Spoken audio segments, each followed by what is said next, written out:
और प्रधानमंत्री नरेंद्र मोदी को ग्रीस के सर्वोच्च नागरिक सम्मान Grand Cross of the Order of Honour दिया गया है। एक दिन के दौरे पर एथेंस पहुंचे प्रधानमंत्री मोदी को ग्रीस की राष्ट्रपति कैटरीना साकेलोपोulou ने ये अवार्ड दिया। पीएम मोदी का एथेंस में जोरदार स्वागत हुआ। प्रधानमंत्री ने एथेंस में सैनिकों के शहीद स्थल पर जाकर श्रद्धांजलि दी। दोनों देशों के बीच आपसी रिश्तों को लेकर प्रधानमंत्री मोदी और ग्रीस के प्रधानमंत्री मित्सोताकिस के बीच बातचीत हुई। कृषि में सहयोग के लिए दोनों देशों के बीच एक समझौते पर हस्ताक्षर भी किए गए। दोनों देशों के बीच डेलीगेशन लेवल की चर्चा हुई। दोनों नेताओं ने साझा प्रेस कॉन्फ्रेंस की, जहां ग्रीस के पीएम ने चंद्रयान की सफलता के लिए भारत को बधाई दी और कहा कि रूस यूक्रेन युद्ध समेत तमाम समसामयिक मुद्दों पर भी वो भारत के साथ चलना चाहते हैं। वहीं प्रधानमंत्री मोदी ने कहा कि ग्रीस और भारत के बीच भी स्वाभाविक संबंध है, क्योंकि दोनों देश प्राचीन सभ्यता और लोकतंत्र से जुड़े हुए हैं। ग्रीस और भारत ये एक स्वाभाविक मिलन है। विश्व की दो पुरातन सभ्यताओं के बीच, विश्व के दो पुरातन लोकतांत्रिक विचारधाराओं के बीच और विश्व के पुरातन व्यापारिक और सांस्कृतिक संबंधों के बीच, फ्रेंड्स, हमारे संबंधों की नींव जितनी प्राचीन है उतनी ही मजबूत है।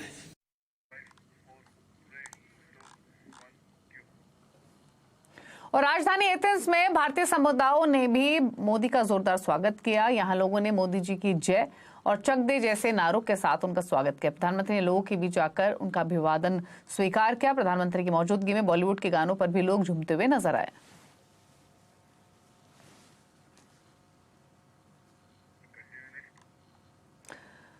जोहान्सबर्ग में G20 समिट से अलग प्रधानमंत्री नरेंद्र मोदी और चीन के राष्ट्रपति शी जिनपिंग के बीच बातचीत हुई। विदेश सचिव विनय क्वात्रा ने कहा कि दोनों नेताओं की बातचीत में एलएसी पर तनाव घटाने के प्रयास बढ़ाने को लेकर सहमति बनी है। क्वात्रा ने कहा कि प्रधानमंत्री ने भारत चीन सीमा के पश्चिमी हिस्से में एलएसी को लेकर अनसुलझे मुद्दों पर भारत की चिंता को रेखांकित किया। दोनों नेताओं ने फैसला किया है कि तनाव और टकराव कम करने के प्रयासों में तेजी लाने के लिए संबंधित अधिकारियों को निर्देश दिए जाएंगे।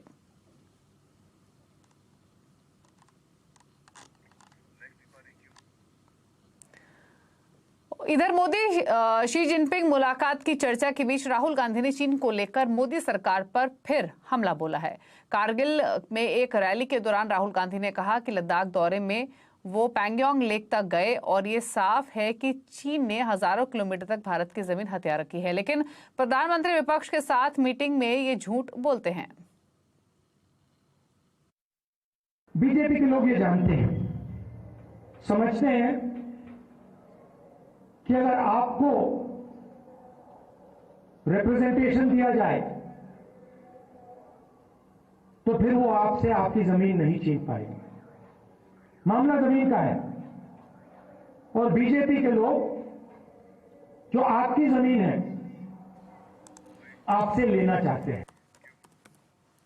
और राहुल के इस बयान के बाद बीजेपी ने पलटवार किया है। बीजेपी प्रवक्ता सुधांशु त्रिवेदी ने कहा है कि मोदी सरकार ने चीन को अलग थलग कर दिया है, लेकिन राहुल गांधी बार बार चीन पर प्यार बरसाते हैं। कूटनीतिक अलग थलग पड़ने की स्थिति में चीन है, परंतु मुझे समझ में नहीं आता है कि राहुल गांधी जी को बार बार चीन की बातों पर इतना प्यार क्यों उमड़ आता है। आगे बढ़ेंगे और अब बात करेंगे मार्केट अपडेट की। फेड चेयरमैन की स्पीच से पहले बाजार में दबाव रहा और इसी दबाव के साथ बाजार गिरावट पर बंद हुआ। सेंसेक्स 366 अंक गिरकर 64,887 पर क्लोज हुआ। निफ्टी 121 अंक गिरकर 19,266 पर। आज सबसे ज्यादा गिरावट हमने रियल्टी, मेटल, फार्मा स्टॉक्स में देखी। वहीं FMCG, public sector stocks, infra stocks में भी दबाव देखने को मिला।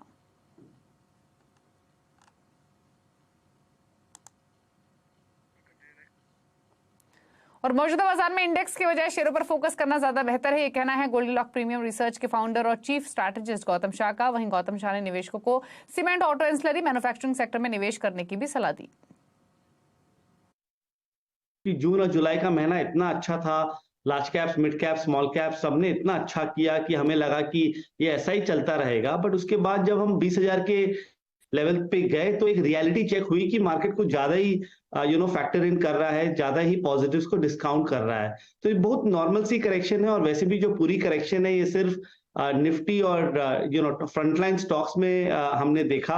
Mid cap index lifetime highs पे है, स्मॉल कैप इंडेक्स कल 12,000 के लेवल को टेस्ट किया तो वो भी लाइफ टाइम हाइस पे है। एक बहुत बड़ी साइकिल ऊपर में स्मॉल कैप इंडेक्स में भी कंप्लीट हुई है। रेलवे स्टॉक्स में प्रॉफिट बुकिंग कीजिए, डिफेंस स्टॉक्स में होल्ड करके रखिए, और जो दूसरे सेक्टर्स है जहां में अच्छा लगता है जैसे ऑटो एंसिलरी हुआ, सीमेंट हुआ, फर्टिलाइजर हुआ, मैन्युफैक्चरिंग थीम के जो स्टॉक्स है उसमें फोकस कीजिए, अगली तेजी इसमें आनी चाहिए। और बाजार में आज बड़ी ब्लॉक डील का दिन है। आज 4 कंपनी में ब्लॉक डील हुई, जिसमें पेटीएम, एम्बर एंटरप्राइजेस जैसे नाम शामिल है। और इन ब्लॉक डील्स की पूरी जानकारी देने के लिए हमारे साथ हैं मोहता। तो यतिन, बताइए किन किन कंपनीज में रही बड़ी ब्लॉक डील्स, किस साइज की रही? अगर हम बात करें ब्लॉक डील्स की तो कल भी बहुत सारे सौदों की भरमार थी और आज भी काफी सारे स्टॉक्स फोकस में हैं। सबसे पहले बात करते हैं जियो फाइनेंशियल सर्विसेज की, जो लगातार लोअर सर्किट लगने के बाद आज जो वॉल्यूम हुए हैं और सौदे हुए हैं उसके बाद स्टॉक में अच्छा ट्रैक्शन दिख रहा है। -5% से स्टॉक लगभग ऊपर के सर्किट की ट्रेजेक्ट्री में है। अगर हम जियो फाइनेंशियल की बात करें तो लगभग 2.5% के आसपास के ब्लॉक डील्स के सौदे यहां देखने को मिले लोअर सर्किट के प्राइस पे, और लगभग 15 करोड़ शेयर की ट्रांजैक्शन आपको पंच वे में होती हुई दिखाई पड़ी, और कुल वैल्यू पूरे ट्रांजैक्शन की 3,000 करोड़ से ज्यादा की आकी जा रही है। और बहुत ही अच्छे वॉल्यूम्स के साथ आज जीएफएसएल के शेयर में आपको कारोबार होता हुआ दिखाई पड़ रहा है। इसके अलावा सीएनबीसी आवास की एक्सक्लूसिव मोहर लगती हुई दिखाई पड़ी है। पेटीएम में एंड फाइनेंशियल यानी अलीबाबा की इकाई ने अपने ब्लॉक डील के जरिए लगभग 2.25% हिस्सेदारी बेची, और ये भी सौदे होने के बाद पेटीएम के शेयर में शुरुआती तेजी देखने को मिली। एम्बर एंटरप्राइजेज, यहां भी प्राइवेट इक्विटी फंड्स ने अपना हिस्सा बेचा है। एक्सेंट इन्वेस्टमेंट ने लगभग 250 करोड़ के आसपास के शेयर्स यहां बेचे, जिसके बाद स्टॉक में डिसेंट ट्रैक्शन देखने को मिला। और आखिर में ऊनो मिंडा, इस ऑटो एंसिलरी में भी आपको बड़े सौदे होते हुए दिखाई पड़े। 2.5% इक्विटी के सौदे, जो 72 लाख की टोटल शेयर क्वांटिटी ट्रेड हुई, और 450 करोड़ के आसपास की यहां भी आपको डील होती हुई नजर पड़ी। लेकिन क्लियरली आज जो फोकस है बाजार का पूरी तरीके से जीएफएसएल के शेयर पे है, जहां 20 करोड़ से ज्यादा के कैश वॉल्यूम आपको देखने को मिल रहे हैं। शुक्रिया इतनी डिटेल्स बताने के लिए। और बाजार में क्यों मची है मिड कैप शेयरों की धूम, आज आवाज अड्डा में सेवा करेंगे बड़ी चर्चा शाम 7:57 पर।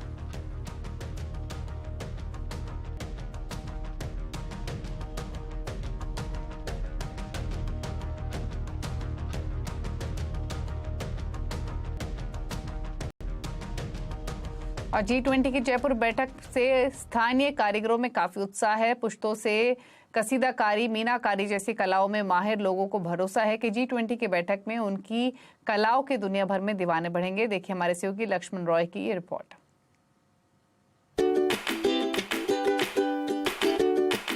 यह है राष्ट्रपति पुरस्कार विजेता गुलरुख सुल्ताना। कई पुश्तों से बैंगल बनाने की खास कला ये आगे बढ़ाते आ रहे हैं। इन रंग बिरंगी लाह की चूड़ियों की खासियत ये है कि ये पूरी तरह नेचुरल है। G20 की जयपुर बैठक के दौरान ये विदेशियों के आकर्षण का केंद्र बना हुआ है।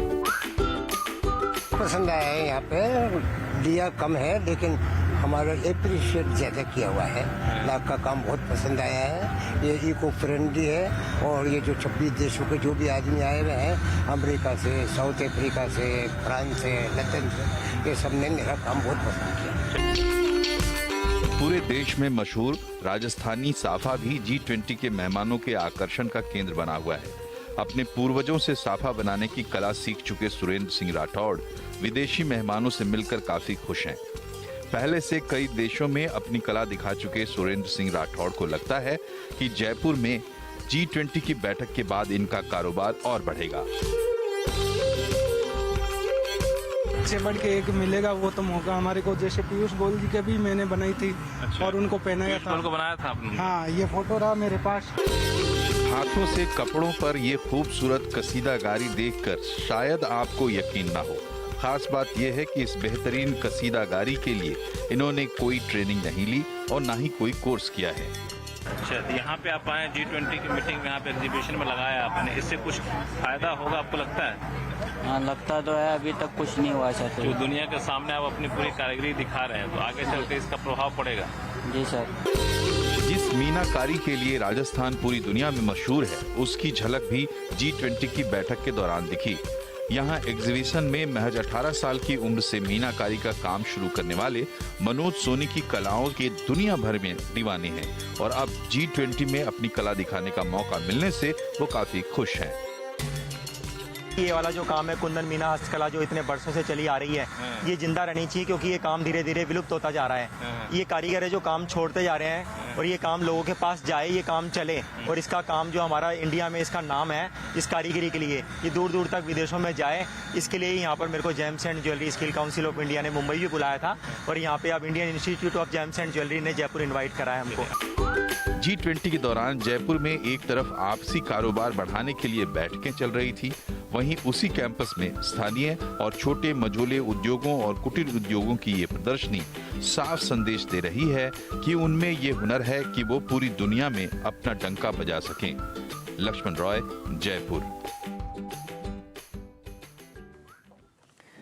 चलिए, तो ये तो बात हुई कि किस तरीके से कारीगरों ने अपना व्यापार बढ़ाने के लिए जो प्रदर्शनी की है, क्या एक्सपेक्टेशंस उनकी हैं। लेकिन आगे बढ़ेंगे, कुछ और खबरों की ओर रुख करते हैं। मणिपुर हिंसा मामलों की सुनवाई अब गुवाहाटी हाईकोर्ट में होगी। शुक्रवार को सुप्रीम कोर्ट ने सीबीआई के 27 केसों को गुवाहाटी ट्रांसफर किया है, साथ ही कई दिशा निर्देश जारी किए हैं। कोर्ट ने कहा है कि मामले की अगली सुनवाई ऑनलाइन मोड में होगी। आरोपियों की न्यायिक हिरासत मणिपुर में होगी। साथ ही गुवाहाटी हाईकोर्ट के चीफ जस्टिस से गुवाहाटी में एक या ज्यादा स्पेशल जज नियुक्त करने को कहा गया है।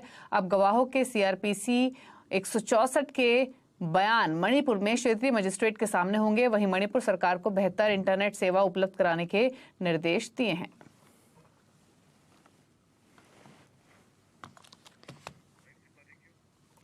और इंडिया गठबंधन की मुंबई में होने वाली बैठक से पहले एनसीपी चीफ शरद पवार का बड़ा बयान सामने आया है। उन्होंने आज बारामती में कहा कि अजीत पवार उनकी पार्टी के नेता है, हमारी पार्टी में कोई टूट नहीं हुई है। पार्टी जो जब टूटती है तब बड़ा ग्रुप राष्ट्रीय स्तर पर अलग होता है। पवार के इस बयान के बाद से राजनीतिक हलचल मची हुई है। वहीं एक दिन पहले लोकसभा सांसद सुप्रिया सुले ने भी कहा था कि अजीत पवार एनसीपी के सीनियर लीडर और विधायक हैं। ये बयान ऐसे समय में सामने आया है जब विपक्षी गठबंधन इंडिया की तीसरी बैठक 31 अगस्त और 1 सितंबर को मुंबई में होने वाली है।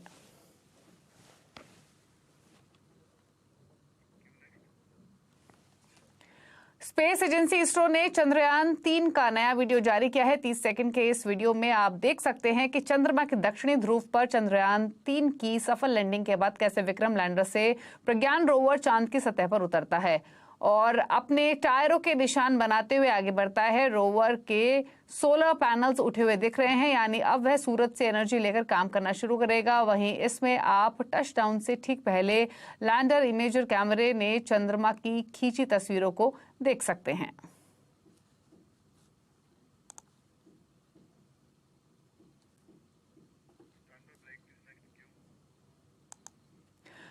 और अब चलिए चखिए मुंबई के डब्बा वालों का स्वाद। स्विगी जोमैटो की तरह फटाफट डिलीवरी। स्पेशल रिपोर्ट आपको दिखाएंगे एक छोटे से ब्रेक के बाद। आप देख रहे हैं आवाज समाचार। और नीरज चोपड़ा एक पर एक झंडे गाड़ते जा रहे हैं। अब वो वर्ल्ड एथलेटिक्स चैंपियनशिप में इतिहास रचने से बस एक कदम दूर हैं। आज वो वर्ल्ड एथलेटिक्स चैंपियनशिप के फाइनल में पहुंच गए हैं। नीरज ने पहली ही कोशिश में 88.77 मीटर की दूरी तक भाला फेंक डाला है। रविवार को अब इसका फाइनल होगा। वर्ल्ड एथलेटिक्स चैंपियनशिप हंगरी के बुडापेस्ट में हो रहा है। इस कारनामे के साथ ही पेरिस ओलंपिक के लिए भी नीरज चोपड़ा ने अपना टिकट पक्का कर लिया है।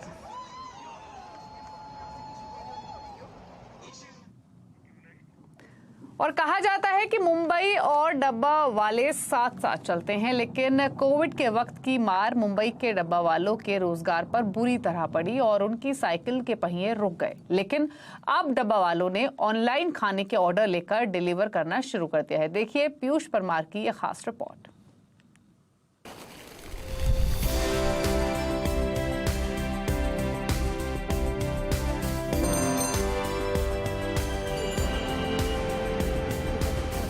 मुंबई के डिब्बा वाले पिछले 133 सालों से शहर को वक्त पर खाना खिला रहे हैं। काम करने का तरीका इतना सटीक कि हर 1 करोड़ 60 लाख डिब्बों की डिलीवरी में सिर्फ एक डिब्बा गलत जगह डिलीवर होने की गुंजाइश, जिसे हम सिग्मा 6 रेटिंग के नाम से जानते हैं। इसीलिए इंग्लैंड के किंग्स चार्ल्स से लेकर अरबपति बिजनेसमैन रिचर्ड ब्रैंसन तक सब इन डिब्बे वालों के मुरीद हैं।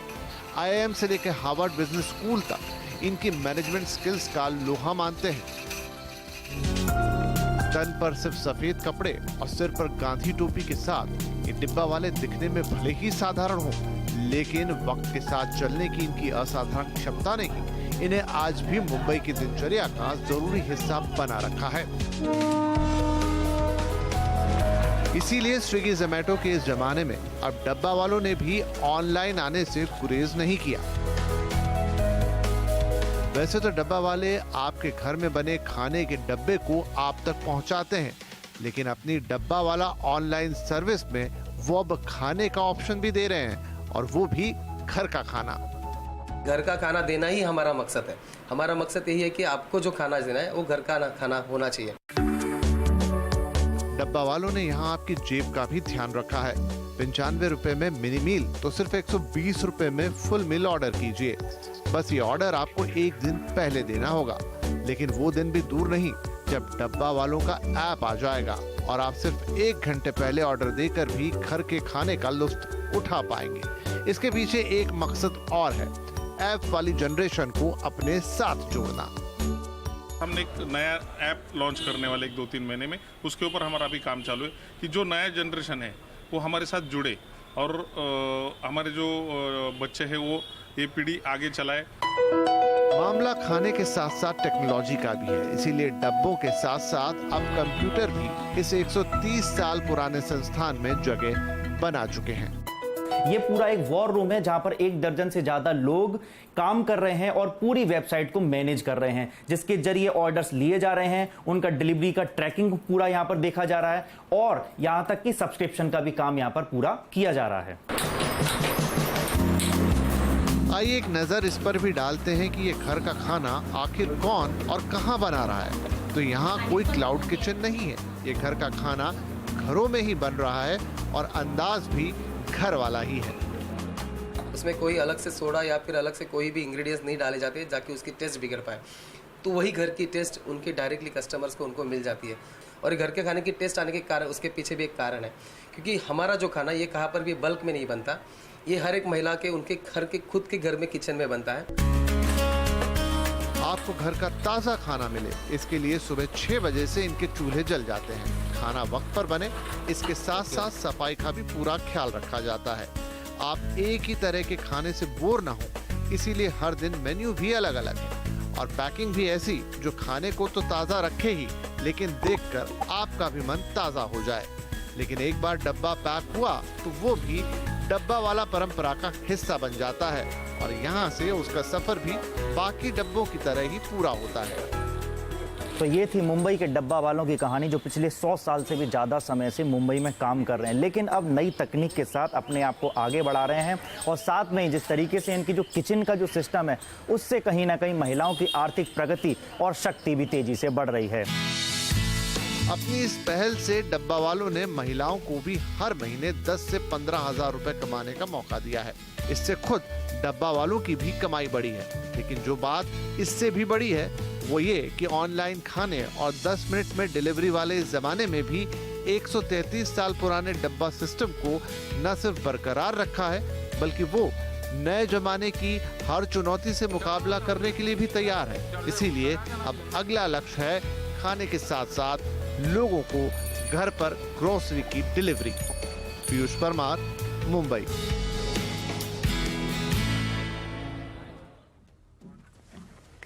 चलिए इसी के साथ बुलेटिन में इतना है। ब्रेकफास्ट पर अभी खबरें जानिए CNBC आवाज पर। नमस्कार।